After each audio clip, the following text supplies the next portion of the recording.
Hello everyone and welcome. Stories have a special place in our hearts, especially before sleep. They bring back memories of childhood when our mother or grandmother would read us bedtime tales, offering a sense of warmth and comfort. Inspired by that, I created this channel to share stories and experiences gathered from the internet. Sharing stories is a great way to connect, and you're welcome to share yours too. If you enjoy the content, please subscribe, like this video, and share your thoughts or the types of stories you'd like to hear next. Help me improve, and good night. Now, let's dive into today's story.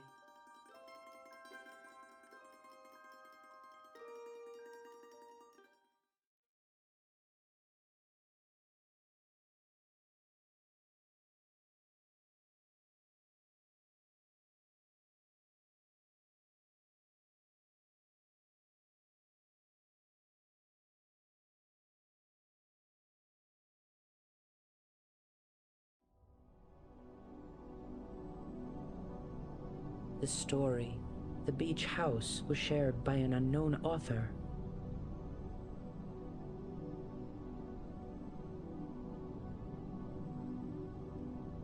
It has been a cold night since I left the station after doing so much paperwork. Afterwards, I wanted to get away, as my colleagues were going to this Irish bar in downtown Boston to meet up with the others. But I was proud of being in the U.S. Marshals Service for 11 years. For me, I drove around and then decided to leave the city. I decided to go to this beach. Even at night it looked beautiful, but unbeknownst to me, my gas tank was half empty, and I needed to charge my phone. And to make matters worse, I had a flat tire. So I spotted this beach house that wasn't too far away. I slowly drove up to it. Hopefully, I could speak to the homeowner house sitter if I could charge my phone and call AAA. But there I spotted a woman sitting, or so I thought at first, since it was a little difficult due to the nightlight. And when I got a better look, it was a doll, a human-sized doll wearing Victorian clothing. I was pretty freaked out by this, seeing how detailed it was even from a few feet away. Of course, no one was at home, as I saw no vehicle in the driveway. As I walked away, I heard the door open, and as I looked back, there was no one there. Now, as if I was already freaked out by the doll sitting, having the store open by itself was unexpected, but being the off-duty agent that I am, I closed the door. As I did so, out of the corner of my eye, I saw someone moving, and when I looked out the window from the outside, the doll was no longer sitting. My mind was racing as I saw this. I, a full-grown man, walked out of there fast. As I walked towards my car, I heard footsteps behind me. I paused and looked back, but I didn't see anyone. Observing the area where I stood, I walked back to my car and heard footsteps again. I looked back and saw the silhouette of a woman. "Hello there, ma'am," I called out. As she walked towards me, it was the doll, wearing this scarlet and red Edwardian ball gown. I was in disbelief, like, how did this doll even get out of the house? I tried to grab my gun, but realized that it was in the car. Panic rising, I decided to take my chances and sprinted towards the car. The footsteps behind me grew louder and quicker, echoing eerily on the deserted beach. My heart pounded in my chest as I fumbled for my keys. Finally, I managed to unlock the car door and jumped inside, locking it immediately. Through the window, I saw the doll approaching, her lifeless eyes staring directly at me. A chill ran down my spine as she reached the car and pressed her porcelain face against the glass. I could feel her cold breath on the other side. My mind raced, trying to make sense of what was happening. Was I losing my sanity, or was this some twisted prank? I had no time to dwell on it as the doll's expression turned menacing and her hand reached for the door handle. In a state of panic, I realized my tire was flat. I tried to start the car, but it wouldn't budge. desperation and fear surged through me as I looked around for help, but the beach was deserted, and the darkness seemed to close in. As I sat there, heart pounding, the footsteps grew nearer. I turned to see the doll, now standing just outside the car, her eerie gaze fixated on me. I could barely believe what I was witnessing, a doll that had come to life. I frantically searched for my phone, hoping to call for help, but it was nowhere to be found. In my haste to leave the beach house, I must have left it behind. I was trapped alone with this malevolent doll. The doll's lifeless lips moved, and I heard a chilling whisper that seemed to come from all directions. "You cannot escape, Agent. Embrace your fate." Fear gripped my heart as I felt an unseen force constricting round me. I tried to open the car door, but it wouldn't budge. The doll continued her haunting chant, and the air grew thick with an otherworldly presence. In a last-ditch effort, I reached for my gun, hoping it could protect me from whatever dark force had taken hold of this doll.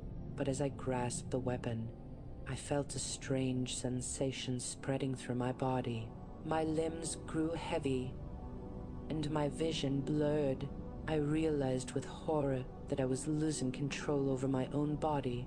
The doll's power was consuming me, bending me to her will.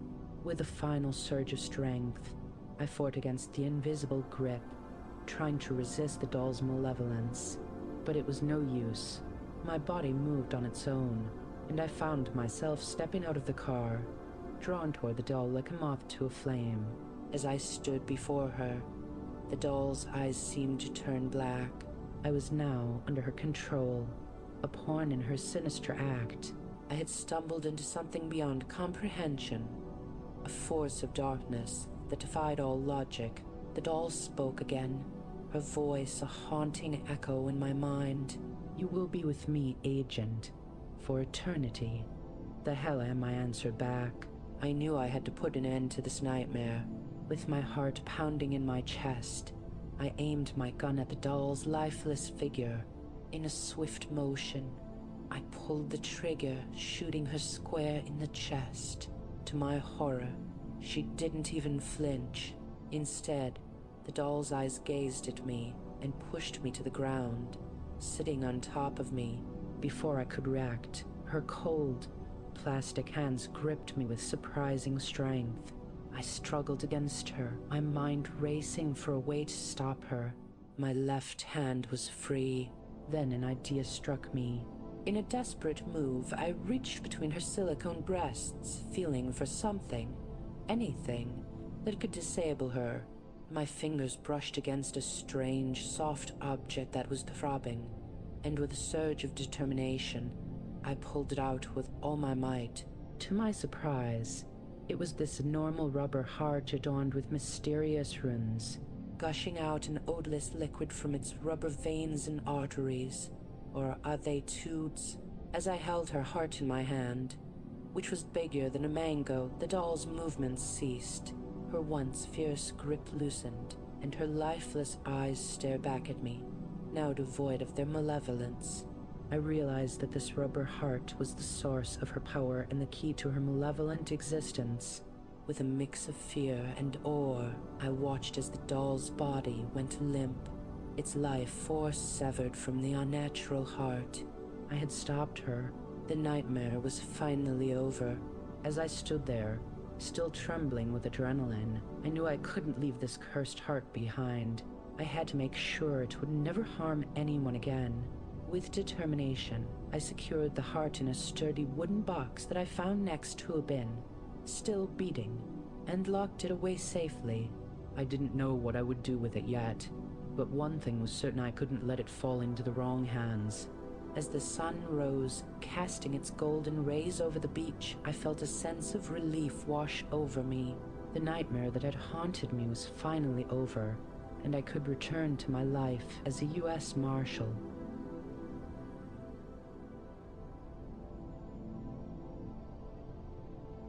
The story, Jungle of the Living Dead, was shared by an unknown author.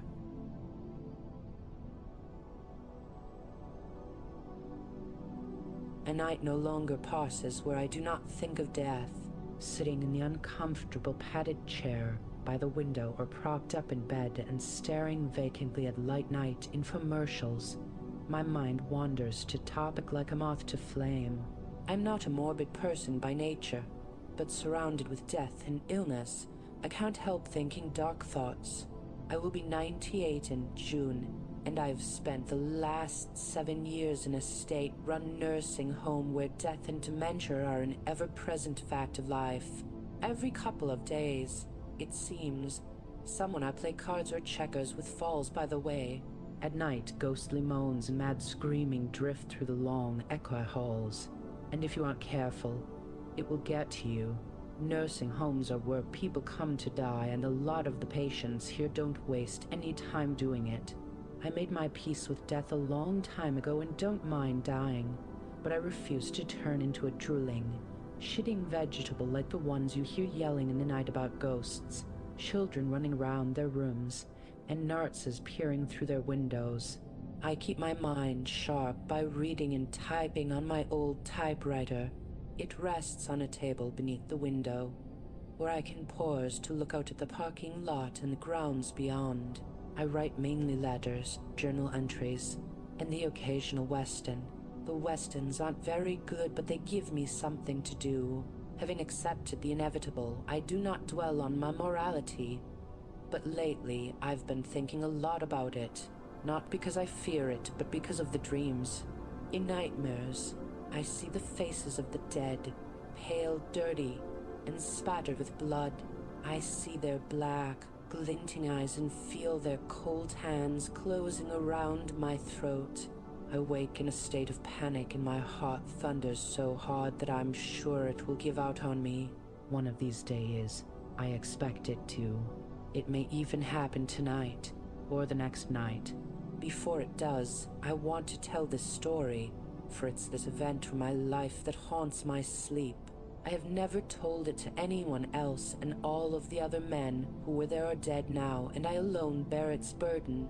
I don't know if I am a good enough writer to convey the terror of what I saw, but I guess that doesn't matter.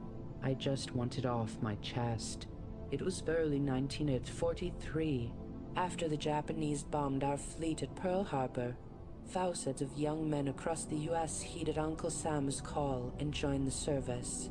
I was one of them. I was 18 at the end of 41 and enlisted in the Marine Corps.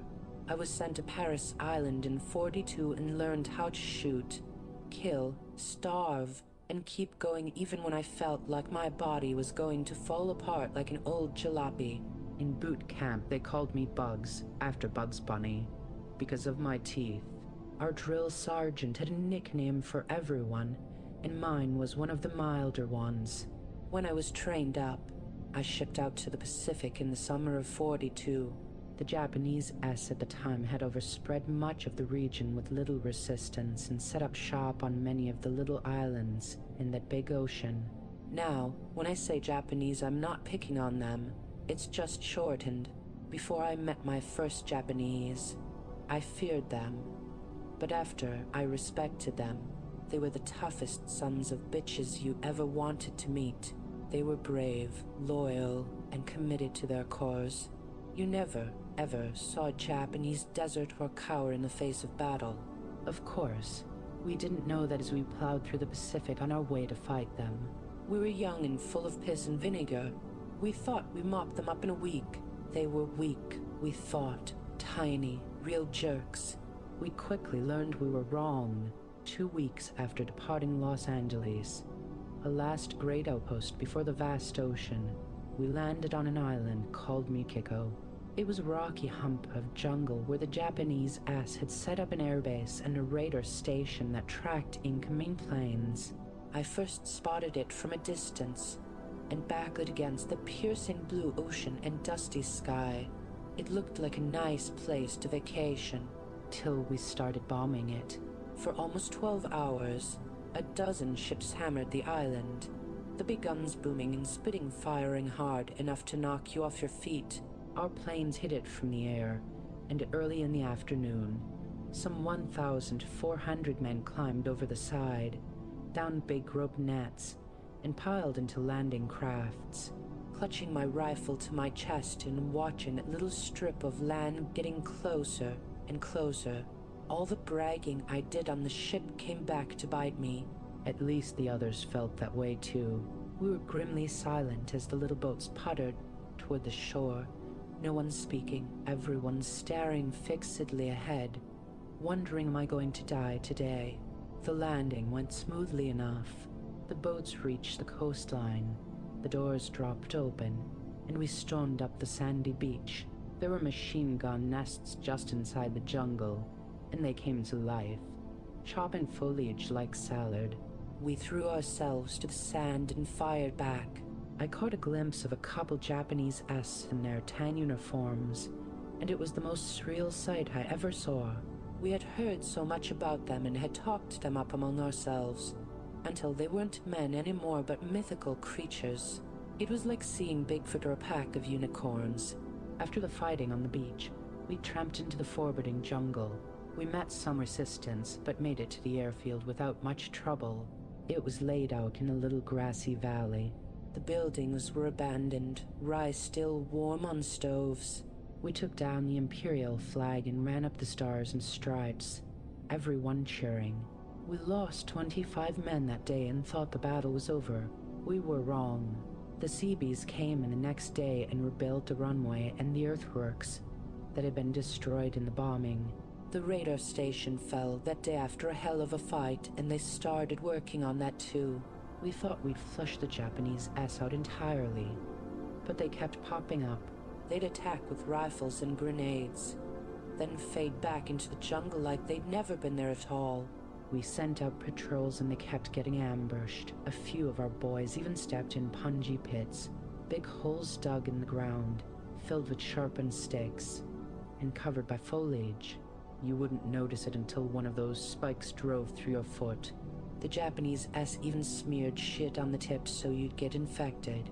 We heard from somewhere high command, most likely that there was a Japanese unit dug in somewhere on the island.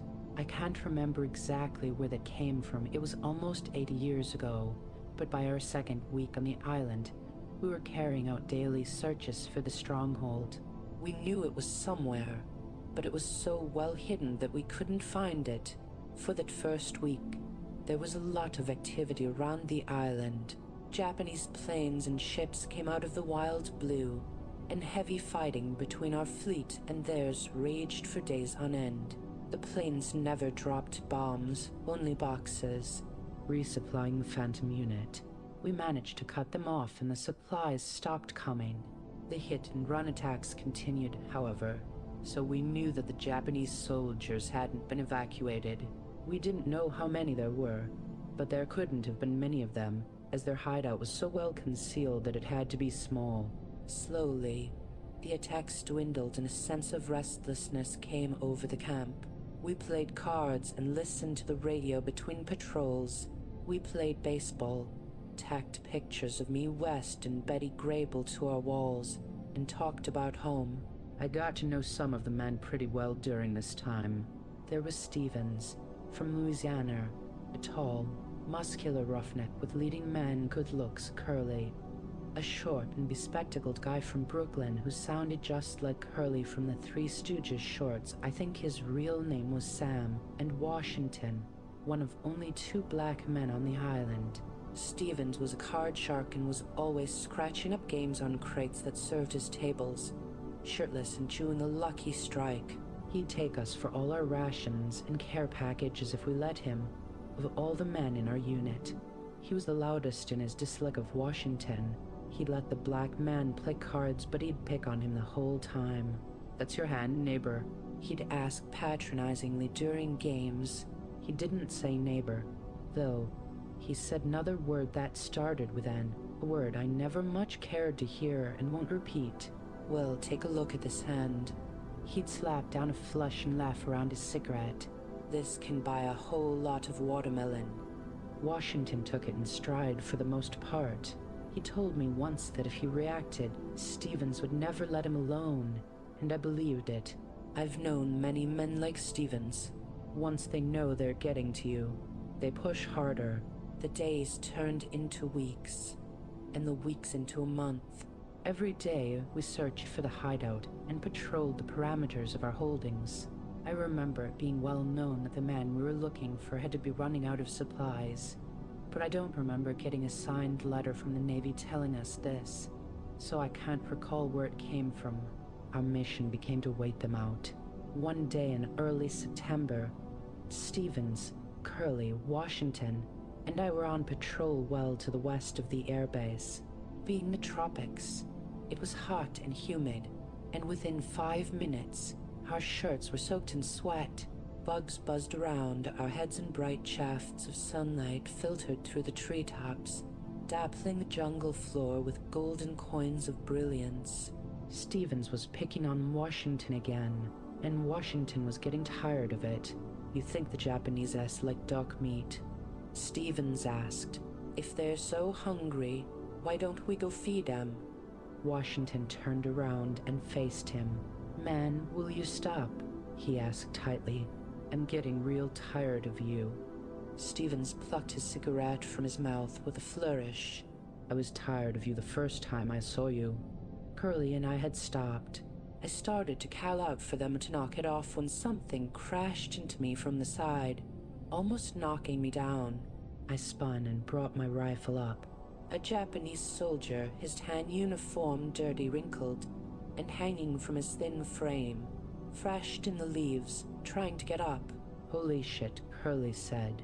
"It's a Japanese." Forgetting their feud, Stevens and Washington hurried over and put their guns on him.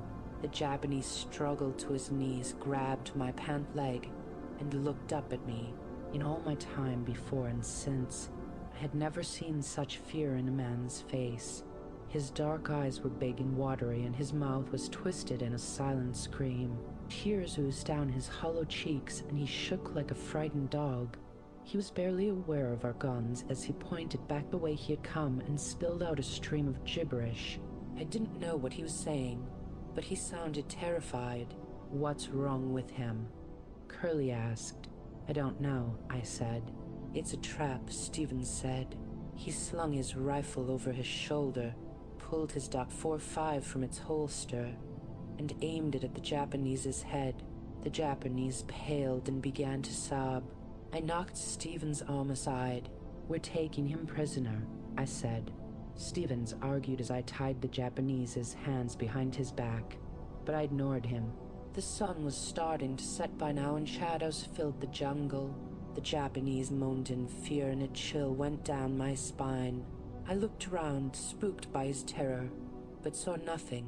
We started back up the trail, and a few minutes went by before the snapping of twigs off to our left stopped us. Twilight had come rapidly, and it was hard to see through the trees. "What was that?" Washington asked in a whisper. "I don't know," I whispered back. I had been holding the back of the Japanese's shirt with my hand. I let go and brought my rifle up. The Japanese let out a miserable moan and stomped his feet like a child. He said something to me that I didn't understand, but his mix of fear and frustration formed a universal language all its own. More twigs snapped and I looked around. In my memory, it happened like this. An errant shaft of moonlight suffused the forest, and as I turned, I caught sight of a terrible face watching me from the bush.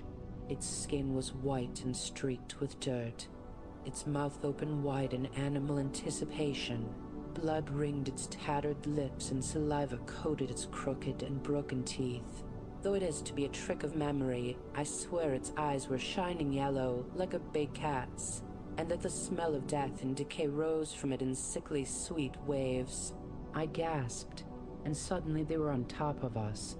A half-dozen ghouls in shredded uniforms, their skeletal hands clutching, their bony ribs leading the way. We all screamed, and the Japanese bolted up the path, his head bent to cut down on wind resistance. One of the things grabbed the front of my shirt and dragged me forward, its mouth opening as if to suck me in. Panicking, I smashed the butt of my rifle into its sunken stomach. Another grabbed me from behind and bit down on my shoulder. Pain shot into the center of my head, and blood spurted from the wound. Washington fell back against a tree, 3 ghouls shambling toward him. He brought his rifle up and fired, hitting one in the chest and knocking it down. Stevens gaped in horror, then whipped out his .45 as 2 more things advanced on him. He shot one and it dropped. The other lunged at him and sank its teeth into his arm. Stevens screamed, then rammed his knee into its chest. Unlatching its jaw, I slammed my elbow back into the ghoul's stomach and it released me. I shoved him away and threw myself frantically down the path, the others following me. What the fuck? Stevens screamed. That fucker tried to bite me. Washington kept saying over and over again, his tone shocked and offended. Hurley blubbered like a baby. We didn't look back, but we knew they were coming after us. We could hear their excited hissing and deathly moans, so much like the moans here at the nursing home. We came across the Japanese a little while later. He lay on the path, dead, 3 of those things kneeling over him, their hands shoved into his gaping stomach cavity. What the fuck? Washington asked, disgusted. The things looked up at us and seemed to delight in our presence. Stephen shot all 3 of them and we continued running. When we reached the airfield, a group of men ran down to meet us, drawn by the screaming and gunfire. We told our commander, Commander Casey, what had happened, and he didn't believe us. Monsters, he asked as though he hadn't heard right. Are you boys going soft in the head? No, sir, Stephen said. He held out his arm. Look. Commander Casey examined the wound. Just then, an animated chatter went through the crowd. In the moonlight, the things that had chased us stalked from the forest, some of them carrying swords. They were little more than shadows, and the noises they made came straight from the pit of hell. We saved 5 of them, then 10, then more, all staggering out of the jungle and spreading out like cockroaches. The tower shone a searchlight on them, and they came alive, running at us full speed with their swords. In the light, they were white and red with death and blood, and their bodies were little more than bones held together by sallow skin. The machine guns opened up with a roar, and bullets cut down many in the first rank. Men grabbed their rifles and took up position on the edge of the camp, kneeling and firing as the living dead advanced. More came, throwing themselves mindless at us, with no regard for their own safety. The boys with their rifles broke and ran, scared, and I saw one of the things jam its sword through the belly of an American and rip out his throat with his teeth. By now, every man had come down to join the fight. One of the things came at me, and I took its head off with a burst of fire. One tackled Washington and scrambled on top of him. Before it could bite him, however, Stevens jammed the barrel of his .45 against his head and pulled the trigger, painting the grass with its blood. Stevens reached out his hand. Come on, neighbor, move your ass. Washington took his hand and Stevens helped him up. Soon, the dead stopped coming, and the ground was littered with corpses, some moving and snapping their teeth, others dead. One of the things was only hit in the legs, and our boys took it prisoner. I can't remember how long it took to find this out, but in my memory, it happened that very same night. Those things, the Walking Dead, were men. The Japanese holed up in their bunker and cut off from Japan and, with no hope of escape or resupply, had gone mad with hunger. Their bodies wasted slowly away, and their minds did too. Days stretched into weeks, and the hunger pangs became too great, consuming their minds, bodies, and souls. Finally, like wild animals, they turned on each other. A few managed to keep their wits about them and escape, but the others killed and ate their fellow soldiers before spreading out into the jungle. I've thought often of those men over the years, the terror and hopelessness, the deep, aching pain of starvation, of their skin shrinking round their bones, of them slowly going mad in a dark, subterranean pit thousands of miles from their homes and their families. Starving the enemy out that way wasn't a war crime, but it feels like one. And when I think of dying, I think of that face I glimpsed in the jungle, the one with yellow eyes and ragged lips, I think of it a lot.